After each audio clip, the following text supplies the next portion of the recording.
جہلم کے سیاحتی مقام قلعہ روہتاس میں موٹر سائیکل ریلی، ملک بھر سے 200 سے زائد بائیکرز کی شرکت، دشوار گزار اور اونچے نیچے ٹیلوں پر بائیکرز کی مہارت کا مظاہرہ کر کے شائقین کو حیران کر دیا۔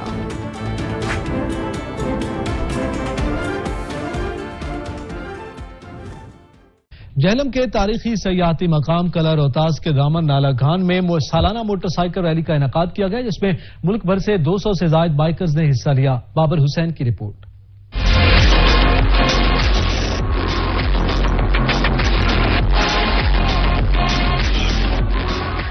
جہلم کے قلعہ روہتاس کے دامن اور پہاڑوں کے درمیان موٹر سائیکل ریلی کا انعقاد کیا گیا، جس میں ملک بھر سے 200 سے زائد بائیکرز نے حصہ لیا۔ دشوار گزار، اونچے نیچے ریت کے ٹیلوں اور بانی سے موٹر سائیکل گزار کر بائیکرز نے خوب مہارت کا مظاہرہ کرتے ہوئے شائقین کو حیران کر دیا۔ اس موٹر سائیکل ریلی کا مقصد جی ٹی روڈ پر ون ویلنگ کرنے والے نوجوانوں کو اس کھیل کے لیے سڑک کی بجائے ٹریک کی جانب راغب کرنے کی کوشش کرنا ہے۔ یہ مقابلہ ایک نہ صرف موٹر بائیک کا ہوتا ہے، یہ ایک ہیلدی مقابلہ ہوتا ہے کہ جس میں آپ کی پوری جو ہے جسم کی اسٹیمنا کی ضرورت ہوتی ہے۔ اس طرح کے ایونٹس بہت زیادہ ہونے چاہیے، اس لیے کہ جو لڑکے سڑکوں پہ ریسیں لگا کے مرتے ہیں، چوٹیں لگاتے ہیں، ان کو یہ پلیٹ فارم ملنا چاہیے، ادھر آ کے وہ اپنے فن کا مظاہرہ کریں۔ 5 کلومیٹر ٹریک کو عبور کرنے کے لیے بائیکرز کو 3 مختلف کیٹیگری میں تقسیم کیا گیا۔ اس مقابلے میں 70 سی سی، 100 سی سی اور پرو کیٹیگری ٹریل موٹر سائیکل شامل ہیں۔ بائک ریلی دیکھنے کے لیے آنے والے شائقین کا کہنا ہے کہ تاریخی مقام پر اس طرح کے کھیلوں کے انعقاد سے سیاحت کو بھی فروغ مل سکتا ہے۔ آخر میں جیتنے والے بائیکرز میں